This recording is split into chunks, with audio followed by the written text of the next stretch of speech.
こんにちは、みこです。今日は漢字とかなとロマ字の違いを説明します。これは、日本語に紹介している人のために作りますね。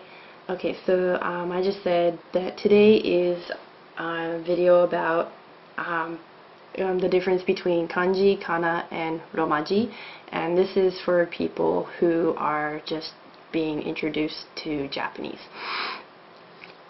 If you already know this, then you don't have to watch, just skip it. But if you like to watch anyway, I don't care. I'm not gonna stop you, am I? I can't. Alright, so first let's start with kanji. I'm gonna try to make this kind of quick. So kanji is, I'll start with the history. Kanji came from China, and in fact the kanji, the meaning, literal translation of the characters mean China and character, as in letter. And so they came from China, and historically what happened is that Japan did not have their own writing system, so the government was in dire need of keeping track of their business, and so they went to China and they got some scribes.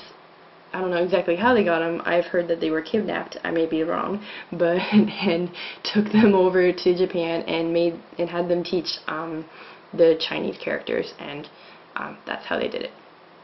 And so kanji is the ones that are from China, and this the ones that people in the Western area like to put nice little tattoos on there wherever, and they like to say peace, water, infinity, and stuff like that, and maybe some Japanese people will be like, everyday word on your skin. Okay. I don't like them. That's my opinion. If you have them, okay, but I'll make another video for that later if you want me to. Okay, so that's what kanji is. And kanji is, it's not, the thing about kanji is that it's nothing like our alphabet. It's not like when we put different letters together and we make a word. For them, it's more about, like, one character has a meaning. Like I said, this one right here.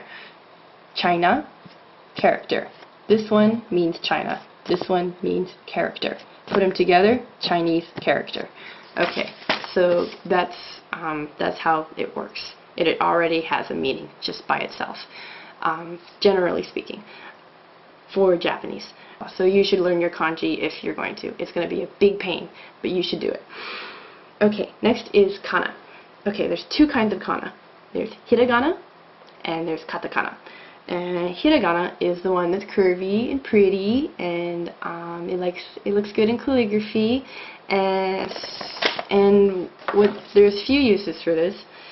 The biggest use is probably because Chinese characters, or kanji, of course came from China, and when they came from China they had Chinese pronunciation. Well, the Japanese already had their own language and it came in. So what they did is they did integrate some of the Chinese pronunciations into their own language, but they also kept mostly their own pronunciation. So so what they did is, in order to complete a way to pronounce a word, I'll write one real quick for you. Okay, you see at the end? Okay, that's the hiragana combined with the kanji. And in order to get their that pronunciation in, they have to have hiragana. So that's one use. Another use is Japanese girls' names. Not all of them, but some of them. They don't have kanji because their parents decided that their name would look a lot cuter if it had just hiragana. And there's history, but I'm not going to go into it. Okay, then number two. Number two is katakana. Katakana is the one that's more angular and looks like they wrote it really quickly. Now, the reason why they have katakana, they have a couple reasons. The first reason is for foreign foreign words, even names. And they use these foreign words and they implemented their foreign words into their everyday language.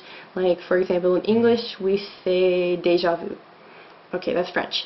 And so what they did is they took foreign words to use in their everyday language. For example, terebi.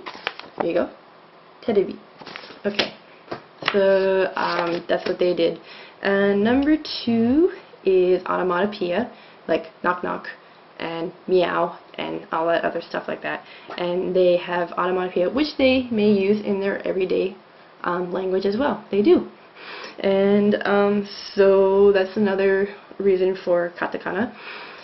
Third reason is for emphasis. The third reason is for emphasis. And they'll maybe a word that is normally written in kanji or hiragana, but they wrote it in katakana to show the emphasis. Like here, see this guy? Okay, so the very end. This is actually a Japanese word. I mean, yes, it's not foreign, as in it's not foreign. And it's banzai! Everyone knows what banzai is, I think. So, banzai! He's like, yay! And this is actually a Japanese word. But to create emphasis, to show how happy he is, they put it in katakana. Okay. Number 4 reason is for scientific terminology. Okay, moving on. Romaji, number 3. Romaji is the one that actually, as far as I know, Japan didn't make it. I think Western countries made it because they needed a way to know how to say certain common Japanese words that we use a lot, like sushi. We say sushi a lot, and they wrote it in English, or not English, Roman characters. And since Roman characters are quite prevalent all around the Western world. So here's an example. Pretty easy, right? Okay, so to get what romaji means, Roma means Roman, or Rome, and ji means character. So, Roman character. It's pretty easy. Sushi. So, for the record, all of these, oh, not this, all of these, they say the same thing at the bottom. And they just have, there's just different ways to write it. Okay, so that is the difference between the 3 writing systems of Japan.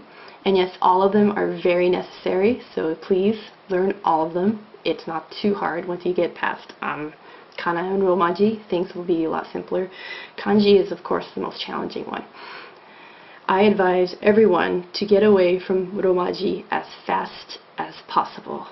Please do not continue reading only romaji. It gives you terrible pronunciation and it just doesn't work. So please, if you are going to study Japanese, get to kana as fast as you can. And as soon as you master kana, start on your kanji. Please. Okay, so that's all I have. Let's see, if you have any other suggestions, comments, whatever, questions, just send them in. I'll see if I like it or not. And usually if I think it's more of a personal thing, then I'll just send you an email. Okay, and I'll take requests. Let's see.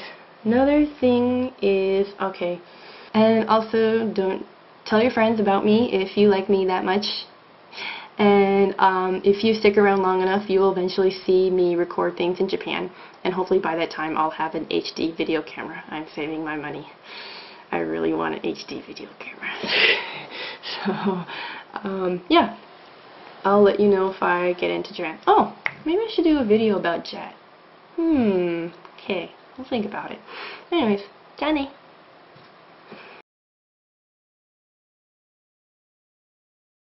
こちらの